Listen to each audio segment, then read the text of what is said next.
राज्यव्यापी सरकार को घेरी उत्कल सांबादिक संघ। सांबादिकों विभिन्न दाबी नहीं आज उत्कल सांबादिक संघ ओडिशा पक्षरु दिया जायथिबा डाकरारे सामिल होई समस्त जिल्लार जिलापालक कार्यालय रे विक्षोभ प्रदर्शन करा जायछि। गजपति जिले में यह विक्षोभ देखा मिली।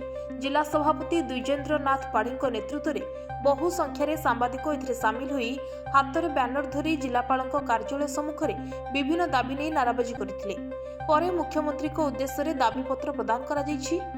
दाबी गुड़िक मध्य अधिस्वीकृति कमिटीर पुनर्गठन सह योग्य सांबादिक मानकु व्यापक भाव में मान्यता प्रदान, सांबादिक मानक उपरे वृद्धि पाउथिबा आक्रमण को दृष्टि रखी सांबादिक सुरक्षा आईन लागू करने, 60 वर्षर अधिक बयसर सांबादिकों अन्यून मासिक 15,000 टंका पेंशन प्रदान, प्रेस एकाडेमी गठन करी भुवनेश्वर ठारे भवन निर्माण करी वृत्तिगत कार्य आसुथिबा सांबादिकों स्वल्प मूल्य रे रहणी व्यवस्था करिबा, गोपबंधु स्वास्थ्य बीमा योजना परिधि रे अवसर प्राप्त सांबादिक हिताधिकारी मातापिता 25 वर्षर ऊर्ध्व बयसर संतान मानकु सामिल करिबा सह मृत्युकालीन अनुकंपा राशि 10 लाख को वृद्धि करिबा आदि दाबी रहिछि।